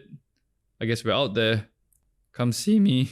So the day after you woke up, do you still have imposter syndrome? Did it go away? I still have it to today. Okay. Till today. I don't know if you feel it similarly on your end. I've come to realize that even the people or the artists or the creators I look up to, they have it. So I've come to realize that it's part and parcel. It's another personality just trying to look out for the best interest of myself. Yeah. Because there has to be a reason why it exists. So why not have it exist, listen to it, and have it work out for you? Yeah, because if the people at the top of their game, they're still suffering from it. Yeah. I think I'm no different. Yeah, I don't think I'm going to especially find a way to conquer it. I think that's the point to having all these thoughts or like inadequacy or not feeling good enough. I think all these different thoughts are just voices just trying to look out for your best interest. And I think if we're able to see it that way, I think we're able to find a way to move forward. Yeah, absolutely. Yeah. So I definitely still feel it till today. And I am actually exactly what you said. Like, I think that this feeling of imposter syndrome is good. Because if you don't have it, it means that you're in the wrong room. In all the wrong rooms. That means you're just, you know what? I'm on top of my game. Yep. I fear nothing. Then that literally means that, okay, then why, like, are you moving? Are you trying to move? Yep. Not that comfort is bad, but if you feel imposter syndrome, you should kind of charge towards it sometimes. I think that's the paradox of being alive and human. Yeah. You want to be comfortable, but you want to move. Yeah. And when you move, you're not comfortable, and then you shrink back. But there's always this push and pull dynamic between, I guess, these two forces of wanting to, quote unquote, move forward as though life is like a linear journey, but it isn't. Yeah. So it's a bit paradoxical in that sense as well. Yeah. I'm curious to know, what's up? Do you think there are, what do you think are good elements in a story? Like when you're writing This Life Electric, how do you start? Like what are some things that you definitely want to do in your story? What are some things that, because I don't know if it's possible to put everything that you want. Yeah. So I'm just curious to know, what are good elements or what makes a story good? If it's real to you. To you. I think the first thing, it has to be real to you. Quentin Tarantino recently talked about, not recently, I think it was a while back. He was talking about, he could be writing a story about a cowboy trying to take over a village. He was writing about an astronaut. He could be writing about anything. But if in his personal life, if he just broke up with his girlfriend, it will find its way in the story. It does not, the story could still be focused on the cowboy or the astronaut. But Quentin Tarantino's heartbreak has to be inside the story, or else what's the point? So if you're writing something, if it feels completely distant from you, then actually what is the point? If you told me, if I wrote 60 Shades of Grey and I will become a billionaire, or if I wrote something genuinely sincere and I earned the amount that I earned, I honestly would rather the second, because the life that you live in the first one, you just publish something that you are nothing wrong with 50 Shades of Grey, by the way. But I just published something that was successful for someone else, but it has nothing to do with me. And if you feel dissociated from what you put out there in the world creatively, then it's something awful. So when I wrote this, instinctively I'm like, okay, I want to write something where a location is a personality. It's kind of like the Grand Budapest Hotel, right? Straight away, the hotel is its own personality. I'm like, okay, I want to create something. Okay, let's call it the Haven. All right, perfect. So it's a shop house. All right, what's in there? Parties. It's a bit one-dimensional. Okay, so maybe it's a place that it feels like a heartbeat. Oh, I like that. Okay, so if it's a heartbeat, it must have interesting characters. Let's create someone who is in love with that place. Okay, let's create the odd one out. Let's create someone who all these characters, and then they all existed there, right? So something has to shift. All right, let's create a character that goes in there for the first time. And I think that's the case with a lot of stories, is where if people don't get along in a setting, then that's good, because that lies conflict, drama. If people get along in the setting, good, then it shows that there's engagement and connection. And it's really all about what you want to achieve from the book. I think someone wrote, when you write a book, you either want people to think, to feel, or to be shocked. Is it a pick one, lose two? Not really, but it's kind of like, if you really just write to make people shocked, then good for you, right? But if you want to write to make people feel, which I do, then I want something sincere. I want to write something that feels close to the heart, but at the same time universal. Yep. Which is why I write in the first place. Do you still feel that we're looking back at the novel, it being published? Do you still feel transported back to what you were feeling at the point in time? Yeah. Okay. Full disclosure, same as my poetry collection, I can't read my novel anymore. What if someone reads it to you? Reads it to me? Like, you're gonna read it now? No. So you can't read it? I can't. Okay, so I had this very romantic idea where the day it gets published, I'll go to Kinokuniya and buy a copy, because that was my dream as a kid. It used to be Borders. Yep. I'll that buy was it in Kino, Borders. yeah. Yeah, right. So I said I'll go to Kino and buy a copy. So I bought a copy and I went to my favorite cafe. Okay. I opened up the first page and I went, oh, Adam, you should have started with something else. And I went, no, what's going on? So I said, I keep going. Chapter 2. I'm like, oh God, it could have been titled over here. Oh, I should have done this. Or maybe that character should have been put down the back. And then as a result, like, I think maybe I'm Mr. What next?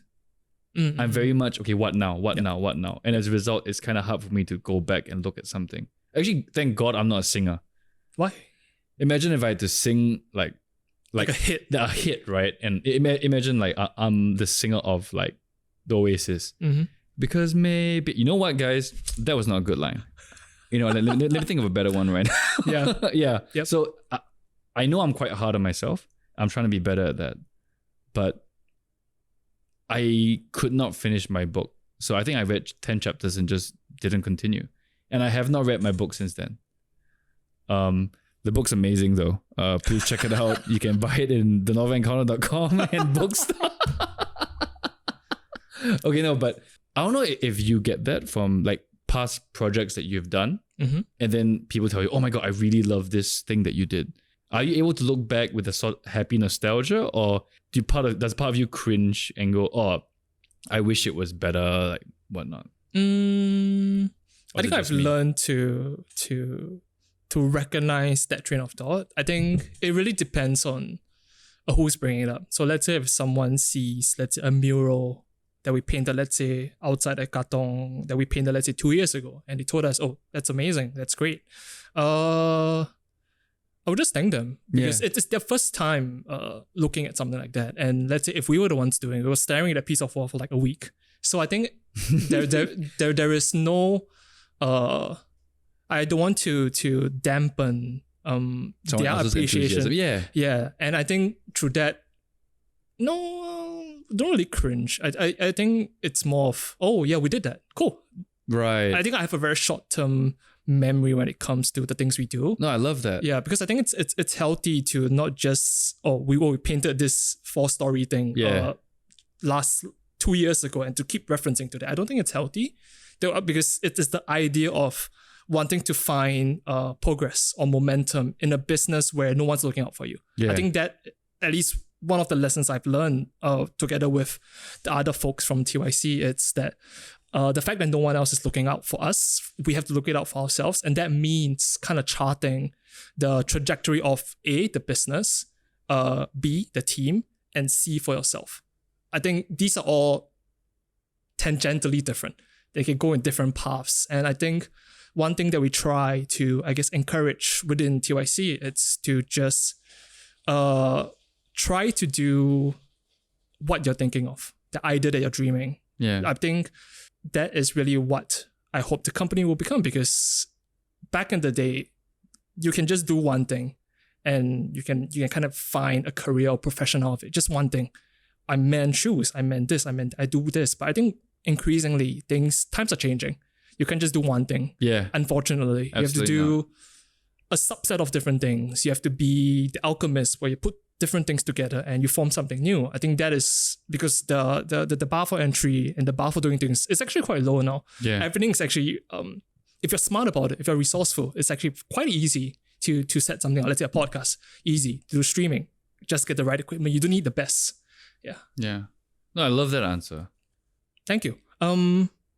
One thing I would say though is that thinking about things I've done in the past, I wish I was able to look back with the same kind of energy that you are, where I am quite hard on myself. I think in the past, when someone tells me, oh, you know, when you wrote that, I loved it. Like it made me cry or whatnot. Mm-hmm. And my immediate instinct would be like, oh, really? Oh. And it's just awful, right? And I'll go like, it's nothing much lah. And then my friend would like, shout out John again. He'll pull me aside and he's like, you know that when someone tells you that what you did affected them in a positive way, why would you be a dick? and I didn't, right. Yeah. And I didn't realize I was being a dick. And I just go like, oh, and he says, I know you're being self-deprecating. But in that moment, if you share a moment of happiness with them, it's better than you feeling bad about yourself.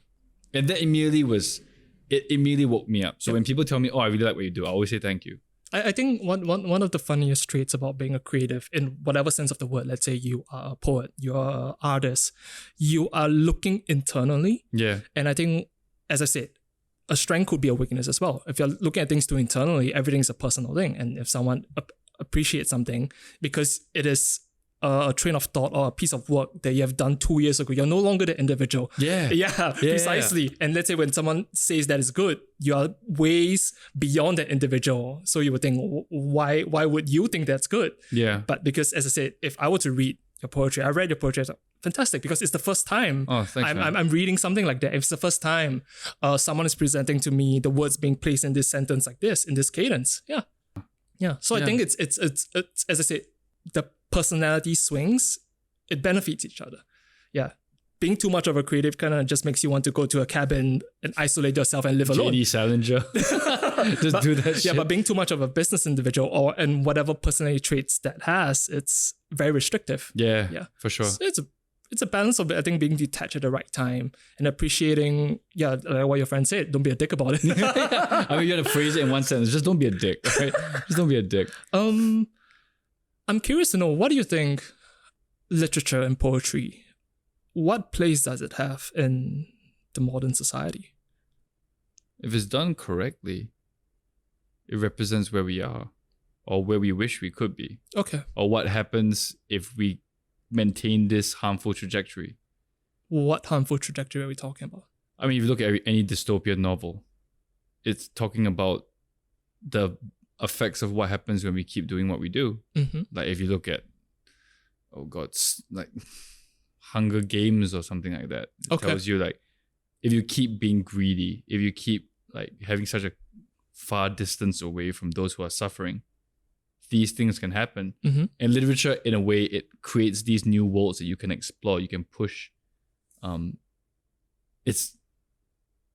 you watched Mad Men? I have. Yeah. The Fury Road, yeah. Yeah. No, that's Mad Max. Mad Men is a TV show about... It's the advertising. Yeah, the advertising one, yeah. I remember there's one famous line where the character says that it's not a time machine, it's a carousel about a product. What is the context for that? Yeah. The context is that he's selling this camera, mm-hmm.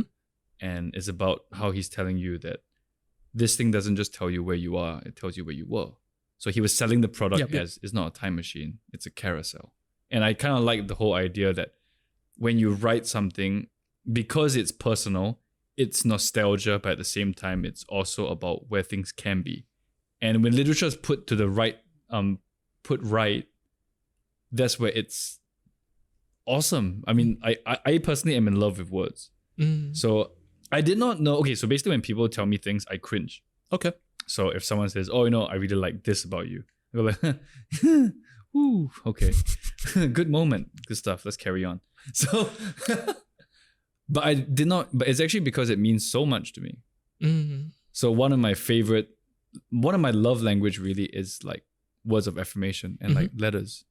So actually till date, I've kept every single letter anyone has ever given me.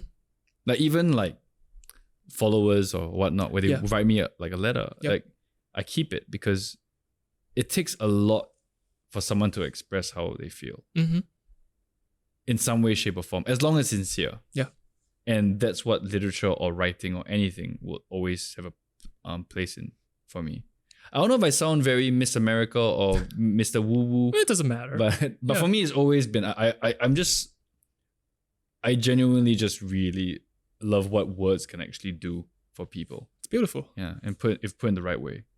Do you feel, as a writer and as a poet yourself, do you feel that there is like downplaying of the medium of literature? I think I asked that because if you look at, let's say, 100 or 200 years before, there used to be a very high regard for the act of, I think, writing, transcribing, or just writing things in general. There used to be a very high regard for it. But I think these days, because I think that the visual medium has taken over movies, art, because instead of having to read and interpret and imagine things yourself, you can just look at someone else's interpretation of things and you can just receive information like that. Do you feel that way? Yeah. I read somewhere that, what are your thoughts on Mark Zuckerberg? He's an interesting individual. Yeah. I think in his own way, he genuinely believes that he's trying to do good. Yeah. But if you listen to the people that he has worked with, from the early Facebook days all the way up to, I guess, the talk around Silicon Valley with regards to different venture capitalists and how they speak tangentially about him, he doesn't have a very good reputation. I do. He doesn't have a very good reputation. Yeah. Yeah, because as I said, he genuinely believes he's doing good, and he uses the scale of the company to trample over other businesses. Yes.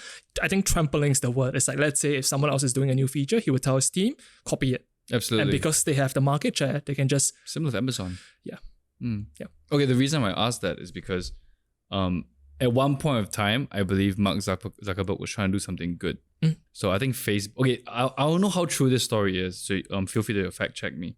But there was one point of time where Mark Zuckerberg found out that what was most popular at Facebook was cat videos, like quick cat videos, right? So they realized that actually what would be best for this medium would be quick clips, like quick snippets. Yep. And then I think him and the team realized that no, we want to focus on long form content, like whether it's text or something like that, articles, because we want to stop the short attention span. So they ignored the whole short clip thing. And then TikTok came out. Yep. And then like they went, shit. Yeah. It's a multi-billion-dollar idea. It's a multi-billion-dollar idea. Yep. So actually Facebook, I think by trying to do good, they actually missed out the chance to be even bigger. I think they could have been even bigger because TikTok couldn't have like took that market share if Facebook didn't pull back. Which is really interesting to me how like now everyone's attention span is just 8 seconds. Do you believe that? I personally don't. I think that right now it is true our attention span is getting shorter and shorter simply because there's so much information. That's why when someone tells me they read my book, like I am so grateful. I'm going to call out my 5 close friends right now. They have not read my book yet, okay? And you know what? No hate. Zero hatred. I'm totally fine. I think that's why they're our close friends. Yeah. No, but the thing is that if I wrote a song, easy, 4 minutes, let's go. If I did a short film, 10 minutes, easy, let's go. If I drew an art piece, look at it, cool. Yep. But to read a book, that's a commitment. Yep. It's like 300 plus pages. So if you told me that you read a chapter, I would still say thank you so much. Like genuinely, like I never asked anyone to read my book. Because like it's so hard for people to actually sit down and read these days. But I think that the people who still enjoy like prose, they're still out there. And I love that. Are you a fan of other mediums? Film, music? Yeah, absolutely. Like I'm a huge pop culture geek. In particular, like film, music, and TV shows, like all these three for sure. So in being critical of the medium of literature, what do you think its weaknesses are? What do you think literature can do? I think it's like its strength is weakness, right? Literature, it can't show you what the author was seeing in their head. But at the same time, that's the beauty of it, because you are able to come to that conclusion yourself. It's kind of like when Harry Potter movie came out. I was like, oh God, like, is that what double? Yeah.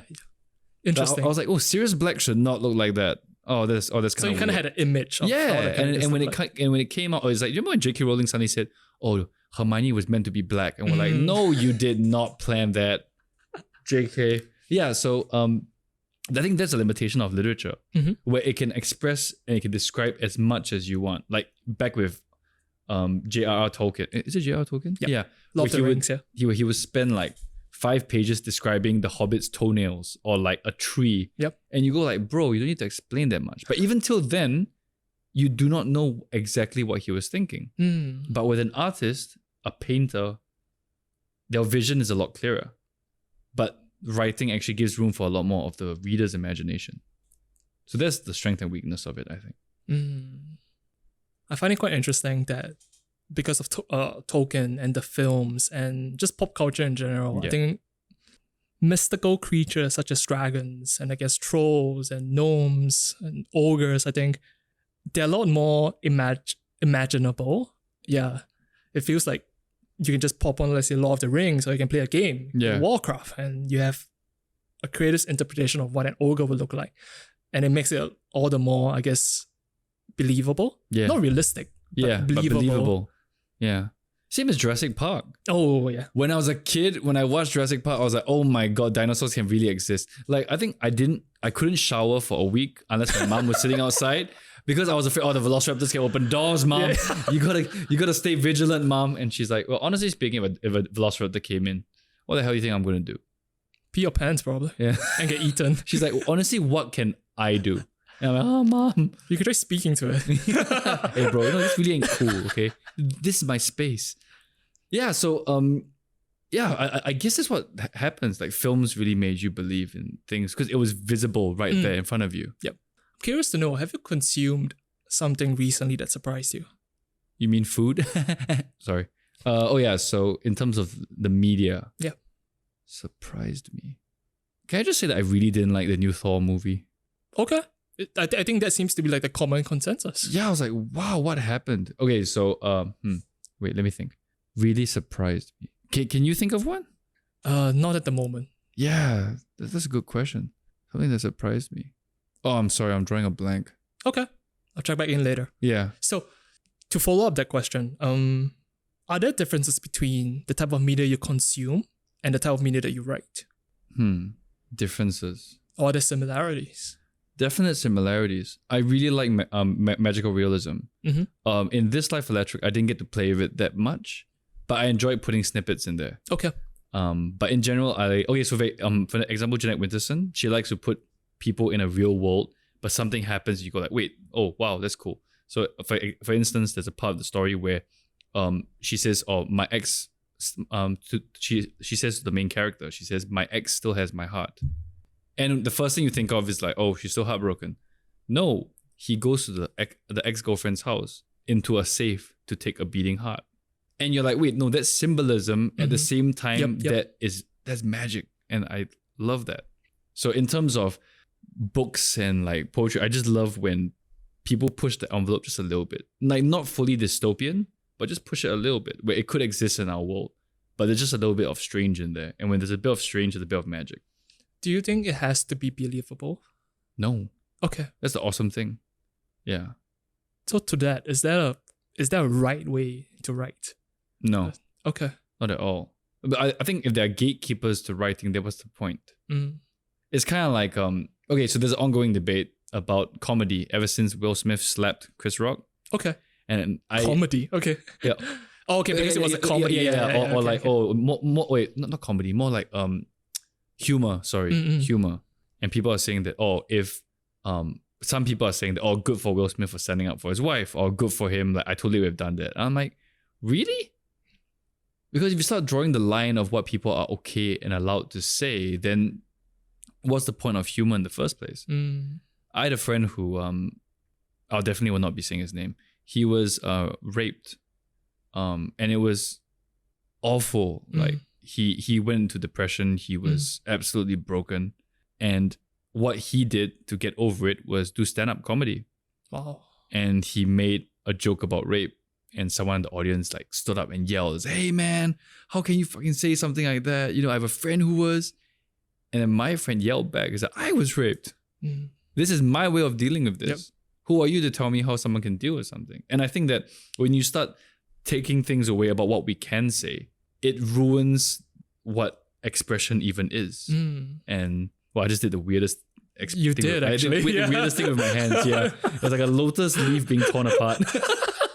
Symbolism. Yeah. Yeah, and I just don't like that. And I think that even if someone was saying something insulting to me or insulting to someone I care about, physical violence makes you lose right away. Interesting. Yeah. I mean, for me anyway, I think that that's where conversation and discourse comes in. You have to have discourse, or you have to have a discussion on a real, genuine way. And that's what the whole point of discourse is about, coming to an agreement like midway. And if you start picking apart the things that we are allowed to say or allowed to do, then what's the point of creativity in the first place? Some people might argue that it's increasingly difficult to find some semblance of understanding and agreement. Yeah. We are in that era, the cancel culture era. I need to pander, I need to say certain things, and it just makes me a little bit sad about how big of a divide there seems to be between people. And I just wish there was a way that everyone could, because I think there was this book, I think it's called the Eichmann Trail or Eichmann Trial or something like that, where it was about a man saying that he had an interview with a Nazi, and when he talked to the Nazi, he genuinely did not hate the man, even though the man was an awful human being, because he said that when you sit across from another individual, there's almost no way you can fully hate them, because as long as you're both having a sincere moment, you can't hate someone. What do you think about? What do you think that is? Is it just the presence, the physical presence? No, I think something else. Yeah, that's a good question. I think just any conversation one-on-one, there will always be some middle ground, because we are here in this moment. There must be something that brought us both here. And there was another one with a prisoner talking to an ex-convict of 20 years talking to a policeman of 20 years. And they both had a beer each, and they had to ask each other questions about what they agree and disagree with. And if you disagree, move your beer to the left. If you agree, move it to the right. And they disagreed on pretty much everything. And at the end, they said, "Would you sit down and have another beer?" And they both put it to agree. Wow. Because for some way, shape, or form, they came to an understanding that you are this way, I'm this way. But that does not mean we cannot coexist. And we should coexist, because difference is where the most awesome things happen. Always it comes in an echo chamber, right? Yeah. So perhaps in another life, they could be best friends. Yeah, absolutely. Like honestly, I remember there were a few things I said just now that you had a different viewpoint of, right? Which is awesome. If after I said that, you just went, "I agree." I'm like, "Okay, great." I'm like, "Okay, then what's the point of us even being here?" Because we both had different experiences, we both have different mindsets. That's the awesome thing about this. I think it's impossible to have 100% similar mindset. Because everyone has a different experience of life. Even twins, siblings under the same household, they will take things differently. And that could be genetic, that could be just the mind perceiving things differently. But I do believe that it's impossible to get 100% similar. That's like a clone. But even with a clone, because it's you'll perceive things differently as well. So I'm curious to know what keeps you grounded these days? How do you stay grounded in, as you say, in a world where things are becoming increasingly polarized, like there's heaps of information out there, fake information as well. What keeps you grounded? I'm a broken record at this point, but it really is intimacy. Okay. like the intimacy that I share. So I always state this. 2021 was like really the worst year of my life. Like a lot of things were not going my way, and it felt like I was in a storm, like a perpetual storm. Mm-hmm. You know, there's this card, like there was a Winnie the Pooh card. I think it's Winnie the Pooh. Yeah, Winnie the Pooh cartoon where he insults a cloud, and then the cloud follows him to his house. Mm-hmm. He goes into his bed, and the cloud is there, and it's raining on him. And wherever he goes, the cloud follows him. Yep. And it kind of felt that was me. That wherever I went, I was just so tired of everything. Mm-hmm. But still, at live events, I had to smile.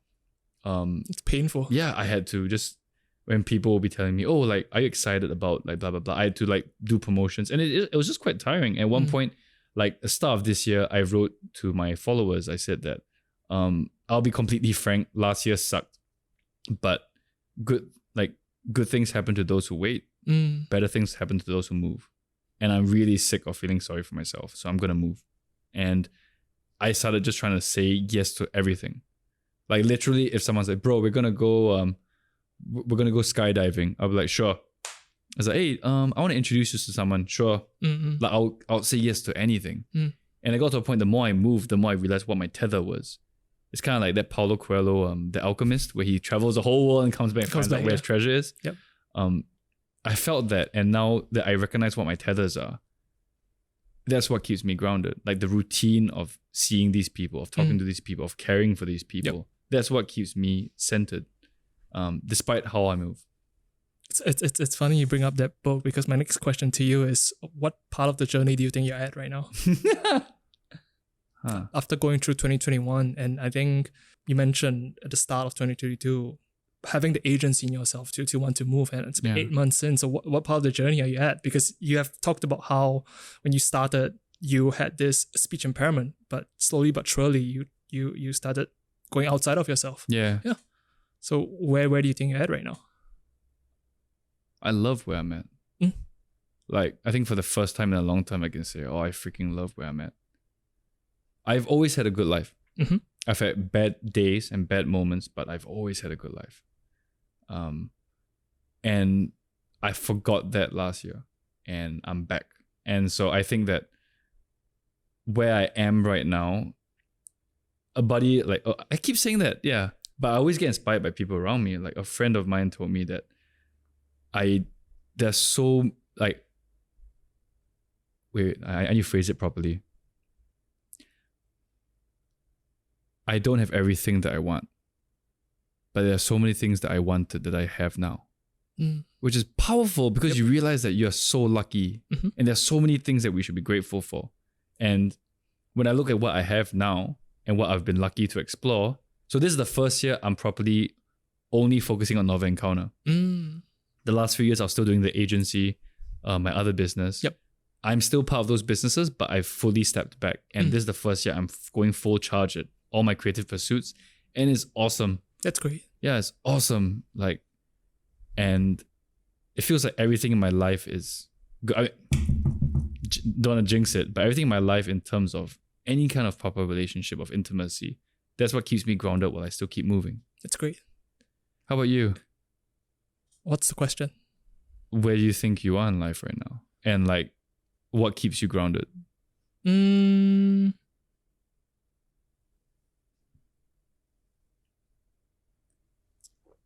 silence. I think I keep myself grounded. I think the fact that we're still running this business 5-6+ years, and we're still trying to constantly push the... Are you guys 6 years in? 6, 7, yeah. Oh, me too. We stopped counting. Wow, we started about the same time. Yeah. Yeah. That's awesome. Yeah, 7. Yeah. So 6 years in, you're still going strong. Yeah. I think at a point in time, I personally stopped counting, because it's about the number doesn't really matter to me. The amount of years or the reputation don't really matter to me, as I mentioned. I told myself to have a very short term memory. So whatever, the only project that matters to me is what we're doing next. What's on the horizon? What are we planning? How can we make things a little bit more different? I love that. I believe maybe by the time this episode comes out, a project that I've been wanting to do for a while. It's gonna come out. Hey.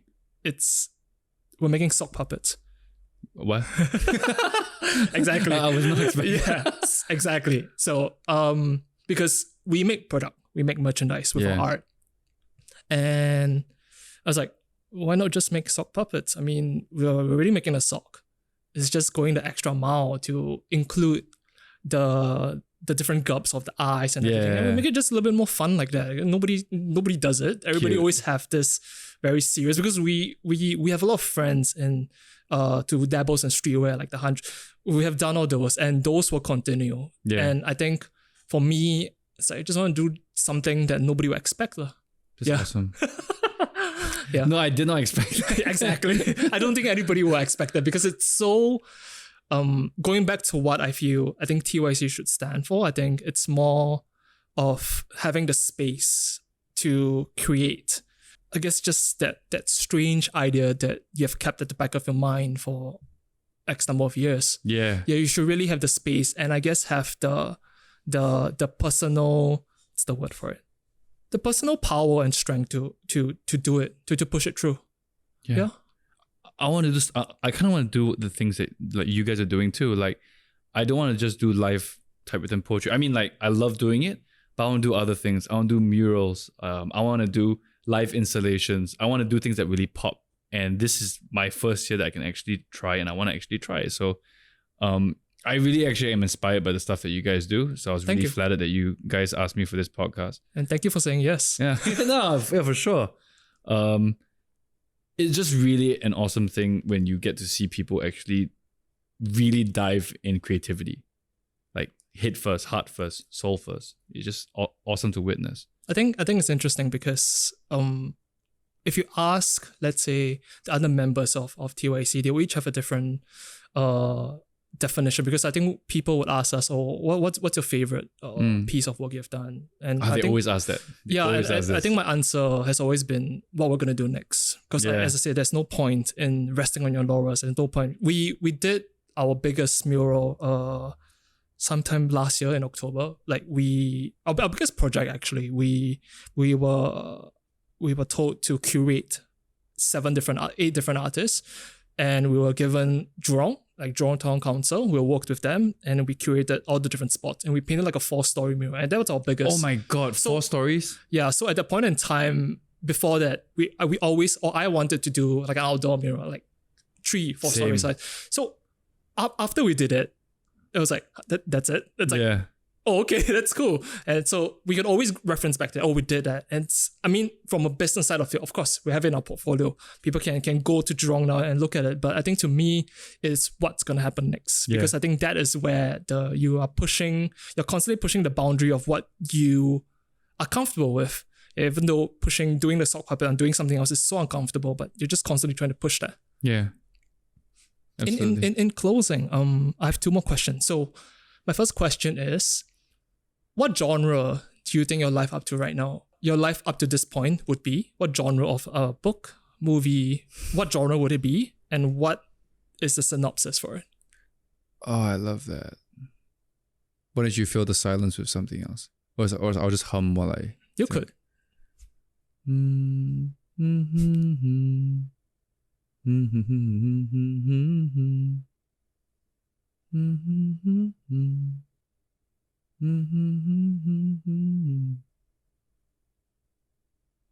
I kind of think that it wouldn't be a movie, it's like a TV show. Because you know why? Movies usually in 2 hours, it's hard to stretch because I personally love character development. Like it really gets to me. So have you watched Breaking Bad? I have. One of the best shows ever made, right? The whole point of the show was to make, because everyone like starts out like with bad guy, slowly turns good, right? But this is the first show where it's a really nice guy becoming evil, and I love that. But you could not do that in 2 hours. You can't. It'll feel weird. Yeah. When to really see the destruction of his soul in 5 seasons, you go like, wow, there's something wrong with this dude. So it'll be a TV show, and I think that mine was previously on Adam's life. Last year was where it literally was, okay, rock bottom. Like there's nothing you can feel that could be worse than this. So that's the end of season Yeah. 1. Yeah, no, I think that was like season 3 or some shit. Okay, like that. okay. Yeah, but and when you think like, okay, I think someone once said like, if you think you're in hell, why would you stay there? Mm. So I really decided like, no, I need to get out of this. This is so toxic. And I felt very fake because every day I was telling people, oh, like beauty of life is human connection. Oh, you must be happy. And I was like, no, like I'm miserable. And I feel like a phony. I feel fake. And when I told myself that I would get out of it and focus on personal relationships, on work, on balance. So I remember I went for like a 15 km run. Wow. Like, no, and I'm not like an expert in that, but I just literally put on my running shoes. I said, screw it. Like Forrest Gump, I'm just going to run. So I just ran into the night. And it felt great. So it's the whole thing about now is I want this to be like my redemption chapter where it was meant to be a tragedy, but it's not. I refuse to let it be a tragedy. Yeah. And we'll see where we go from here. That is not an answer. What kind of genre do we have? It's not dystopian. Good to know. Huh? It is not tragedy. There we go. It's not a rom-com. It's not a thriller. It could be Slice of life? It could be a new genre. Yeah.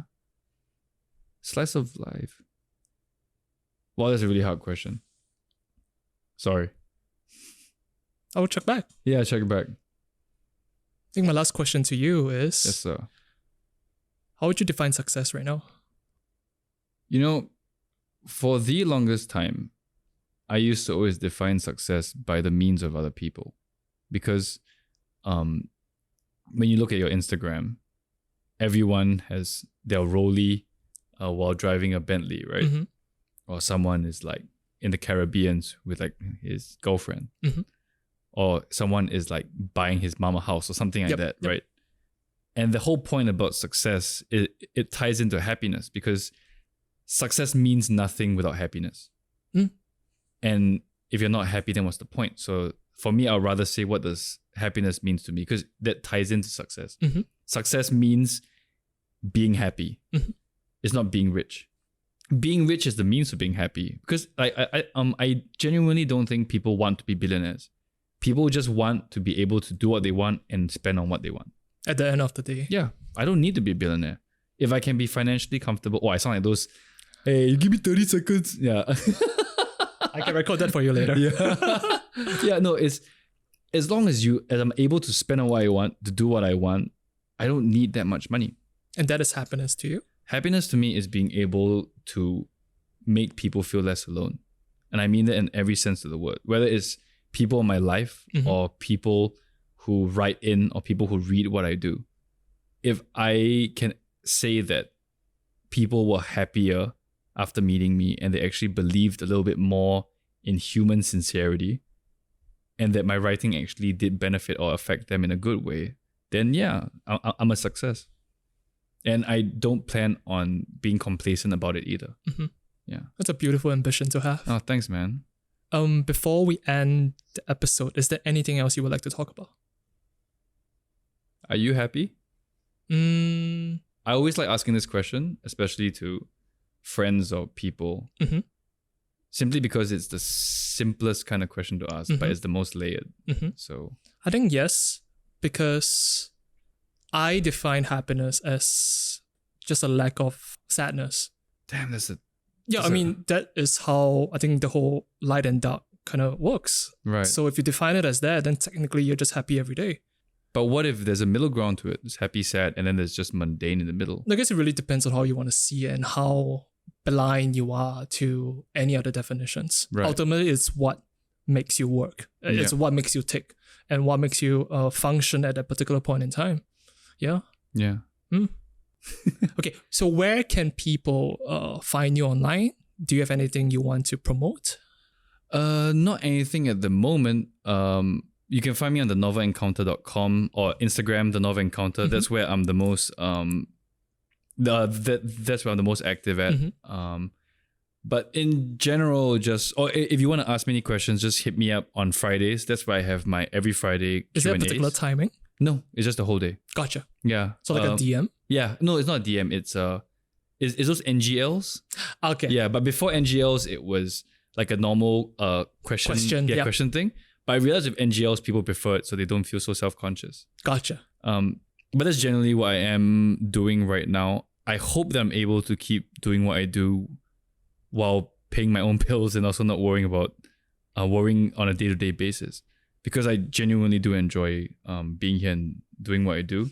And I'm working on my next novel, which is untitled so far, but I really hope it blows This Life Electric out of the water. Untitled so far is the title. Yeah.